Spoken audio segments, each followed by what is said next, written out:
بسم الله الرحمن الرحيم. Maybe you do a lot of good things and you forget about them. But she does, you do one little thing or one little bad thing to her, she remembers that for the rest of her life. صدق رسول الله عليه الصلاة والسلام. الحديث رواه البخاري ومسلم من حديث أبي هريرة. ناكرات العشير يكفر، قال علي يعني يكفرنا يا رسول الله، يكفرنا بالله. لا لا لا لا لا، ما يكفرنا بالله، يكفرنا العشير.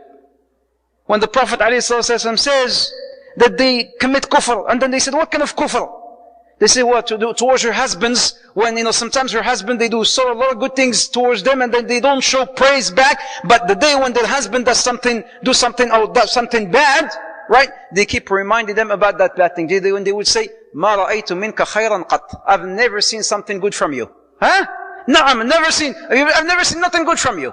You've never told me anything bad, anything good, anything nice. You've never taken me out. You've never, hugged me. You've never kissed me. خلاص, they forget about all those good things the day when you do something bad. هكذا قرر عليه الصلاة والسلام. But inshallah, our sisters are not from those. I don't want to create any fuss or conflicts here. Our sisters that are here and our mothers, they're not from those. These are people who actually do not connect themselves or not connect themselves with Allah Azza wa Jal. So show your support and your interest and care. Number 12, this is extremely important. Break the routine. Always the same thing. You come home, Salaam alaikum, you go have dinner, you go to your bed, you go watch TV, and then, break that routine. Especially with your wife. Surprise her. Or surprise him. He comes home, he's tired. He goes to his home, he goes to his bed, he opens the bedroom, the door, and then he finds, I don't know, flowers everywhere. What? Am I saying something? No, nice. Well, she comes home. And then you're there. Maybe you came in home before her. And then she went to do some shopping, and then she came home, and then she smells something nice. What's going on? Honey, I cooked dinner for you tonight. Ya salam. You'll have such a beautiful evening. Surprise her. Break that routine. Routine is, Ahl Salaf, they used to do this. When there's that routine, what they used to do, they used to travel for 3-4 days, change things, and then come back. Just to break that rhythm. Always the same thing, always the same thing. Some people say, oh, should I break the routine? We'll create a fight? La, that's not what I'm saying. Well, we need to break this routine. But I'm not saying have a fight. La, break the routine by doing something different. Surprising your wife or surprising your husband. That's number 12. Number 13. Pamper her. They love to be pampered. Now what's going on here? Pamper your wife. And pamper your husband. Ya habibati. Ya nur uyuni. Ya this. Ya beta. Ya whatever you want to call her. Call her with the most beautiful names.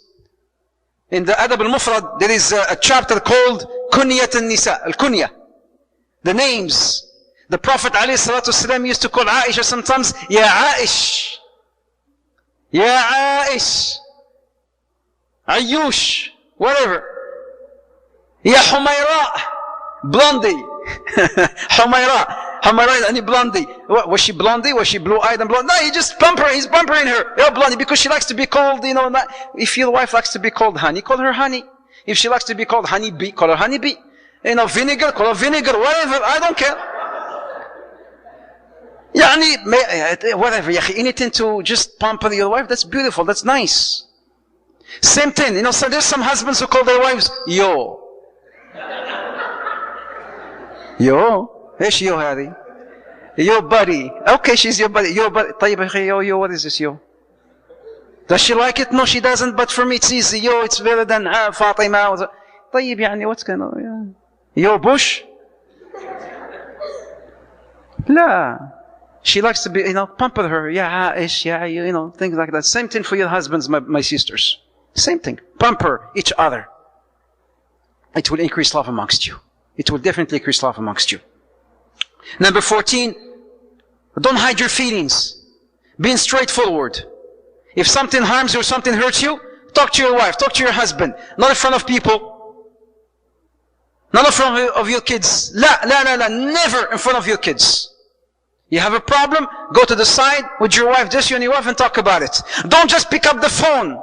Dad, because a lot of sisters, they call me, and brothers, they call me, they complain about this. Any little argument that happens, pick up the phone. Dad, you know what he did? What did he did again? Oh, he did, لعنه الله, فعل الله. And then they started cursing him. Why? If you have a problem, solve it between you and your wife. You don't have, for any little thing, you just pick up the phone and call the mother, call the father or whatnot. No, try to solve your problems just between you, peacefully, between you and your spouses. Not in front of your kids again. Extremely important. Never in front of your kids. And never argue in front of your kids. There was, wallahi, this is a true story. It happened. A sister, she was with her husband, and then he sort of yelled at her, and then she started crying. And then her parents showed up. So she opened the door, and then she was dripping some tears. And then they said, "Why are you crying?" She could have said, "Well, you know what he did?" But she didn't say that. She didn't say that. You know what she said? She said, "Wallahi, I was thinking about you. I missed you. So I started crying." هذه المرأة الصالحة. I thought about you, and I started crying. And then they came in. She welcomed them, she cooked dinner, and then she acted like nothing happened. And the husband was there, he noticed, he says, "What's going on here?" As soon as the parents left, he went and he bought a very nice gift. And then he came to his wife and he said, "Jazakallah khair. Jazakallah khair. Wallahi, he taught me a very nice lesson. Jazakallah khair." Another wife, she had a problem with her husband and she went to the sheikh. "Ya Sheikh, my husband doesn't listen to me, always argues with me, he does not come home," and this and that. And then the Sheikh told her, "Listen, I want you for 1 month, never argue with your husband. Whatever he says, just go along. Move on, go along. Come back to me and see me after 1 month. This is your prescription." After 1 month, she tried to call the Sheikh, she couldn't find him. After a couple of months, she tried to call him again. She was able to get a hold of him, and then she told him, "Ya Sheikh, I've been trying to call you for the past couple of months." He says, "Okay, how is it? Tell me." She says, "My husband is like a ring in my finger. Whatever he says, I say TK. Whatever I say, he says TK, or she says TK. Okay, whatever, okay, no problem, no arguments. You want this? Khalas, bismillah. You want fine. Why arguing? Be straightforward. Pamper her, call her with her most beautiful names. I just mixed those into. Don't talk about your problems at time of. Naam.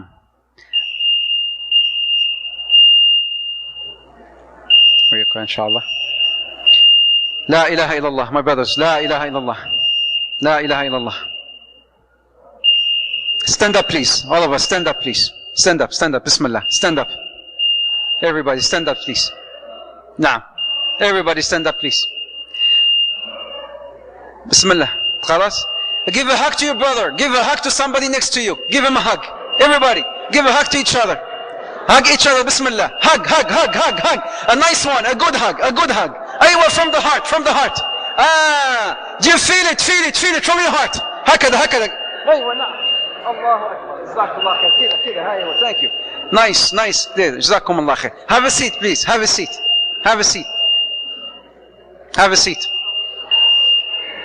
Sisters also hug each other.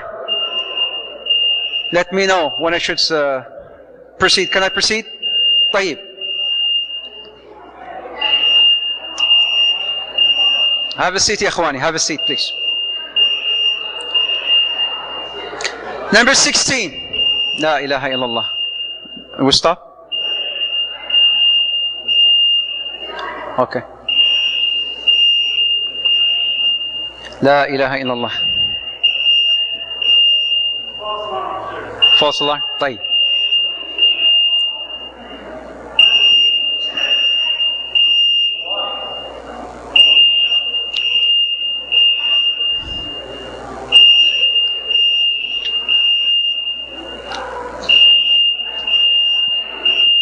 Let me know whenever you want me to start, inshallah.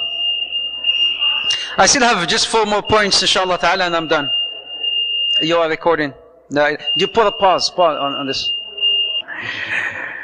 طيب. You see number 13, pampering the wife and calling her with her most beautiful names are two different points.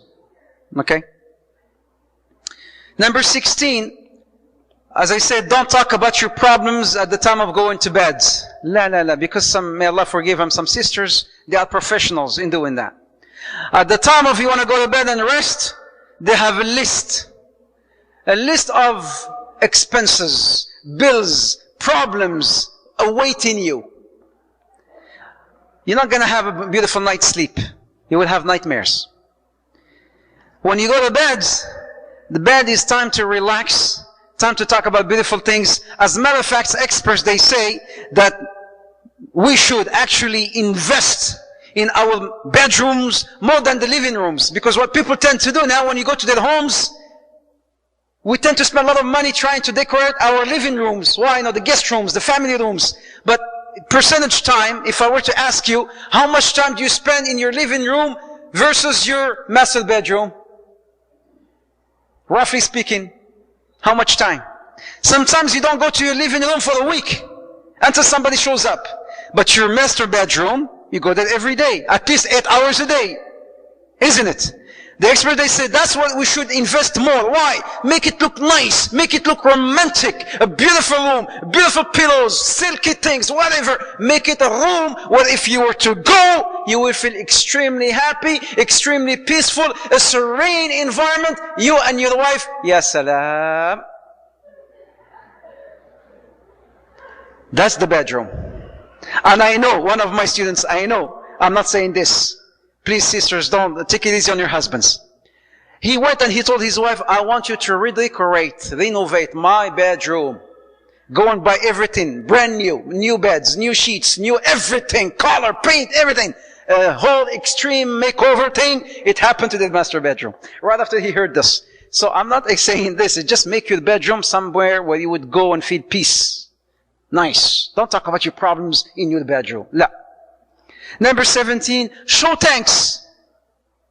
Show thanks. Jazakallah khair. When she does something nice. Show your support. As I said, it goes hand in hand with some of the other points, but showing thanks. مَنْ لَمْ يَشْكُرِ النَّاسِ لَمْ يَشْكُرِ اللَّهِ. Who does not thank people, he wouldn't thank Allah. Thank people. Thank her. Whenever she does something nice, I need to thank her. Apologize. This is number 18. Apologize at times of errors and mistakes. There is nothing wrong about you saying, I'm sorry, I'm wrong, I'm sorry. Because some husbands or some men, they think that's going to show how weak I am. No. Actually it shows your bravery. When you do something, when you make a mistake and then you say, I'm sorry, Jazakallah khair, barakallah, please forgive me. Please forgive me. It really shows that other side of you. Do so. Number 19, respect. Marriage with no respect would not and shall not last forever. It can't. You have to have respect in your marriage. You respect your wife and you respect your husband. And number 20, last but not least, contemplate the seerah of the Prophet ﷺ. I think maybe Sheikh Muhammad or Sheikh Naveed talked about this today. Contemplate the seerah of the Prophet ﷺ. How was the Prophet ﷺ with his wives? Read the books in the seerah that talk about the treatment of the Prophet to his wives. As he used to raise Aisha, and he used to beat her once, and she used to beat him and raise him, once, and then he used to say, Ya Aisha, hadihi bitilk. Aisha, she reported in Sahih Muslim, she says that, the Prophet used to sit on my lap, and he used to recite the Quran. And she used to play with his hair, alayhi salatu wassalam. Imagine Aisha sitting with the Prophet ﷺ, the Prophet leaning on her lap, and then she's playing with his head, with his hair, and he's reciting Quran. Ya salam, what kind of beautiful gathering is that? The art. He's with Aisha and she told him, Ya Rasulullah, tell me about your worst hardship. And then he told her about the time when he went to Ta'if. In this gathering here, he's telling her about the Ta'if, and when he had in the Ta'if, and then he told her, and then he went and he got a cup of milk, and then he said, Ya Aisha, I'd like you to drink. And then she says, Ya Rasulullah, please drink first. She says, No, Aisha, please drink first. She drank first, and then he took the cup of milk, and then he turned it from the same spot where she drank from, and then he drank from it. This is called the art of love. And then he picked another piece of meat. And then he said, Ya Aisha, please have a bite. She said, Ya Rasulullah, please you have a bite first. He said, no, I'd like you to have a bite first. So she had a bite from this meat, a morsel of this piece of meat. And then he took from the same spot where she had that bite, and then he had another bite too. Not germ sharing or whatnot. La. This is again the act of love. This is how life or how marriage can flourish and prosper. Bi'idhnillahu ta'ala. There's so many problems, my brothers and sisters, happening in our society, unfortunately, between husbands and wives. As I mentioned in the beginning about problems about divorce. And then this man, it's a true thing, well, actually, I don't know how true it is, but I heard it from somebody who said, this man who divorced 5 wives in 1 minute, he was married to 4 wives. He told, he got into an argument with one, and he told her, Ya taliq. The second wife, she said, hey, well, she didn't do anything. And then he says, you are taliq too. You're divorced too. And then the third one, she came and she says, yeah, hey, what's going on here? They're both twice, for 10 seconds. He said, you are divorced thrice. And then the fourth wife, she says, Wallahi anta majnoon. You're crazy. How can you divorce your 3 wives in no time? He says, you are divorced too. 4. The neighbor wife, she was listening. What kind of crazy man is he? He divorced 4 wives in no time, and in 1 minute. He says, you are divorced too. If your husband agrees, the husband says, I agree. He says, you are divorced. 5. In less than a minute. La ya ikhwani. My brothers, you should really be careful. Because I'm telling you really seriously, I get some calls sometimes from brothers saying, Ya akhi, some sisters complain about, just for any little thing, talaq, la aib. لا هذا ليس من الخلق من خلق المسلم المؤمن. May Allah Azza wa Jal help us to practice and to convey. Please, as I said again, I don't want to have the flower shops been packed only tomorrow inshallah early morning. We want this to be a continuous process. لأن the Prophet عليه الصلاة والسلام says in the hadith reported by Al-Bukhari ومسلم والحاكم في المستدرك خير الأعمال أو أحب الأعمال إلى الله أدومها وإن قل. The Prophet ﷺ says, the best deeds, the most beloved deeds in the sight of Allah Azza wa Jal are continuous deeds, even if they're trivial. But continuous deeds. Something that you do continuously. I don't want you to go and buy your wife today a flower or a rose, or maybe some Kit Kat or some chocolate, and then khalas, after she won't see that for another 10,000 years. May Allah Azza wa Jal help us to practice and to convey. Jazakumullah khair, barakallahu fikum. Subhanakallahumma hamdik, shadu an la ilaha illa anta, nastaghfiruka wa natubu ilayk.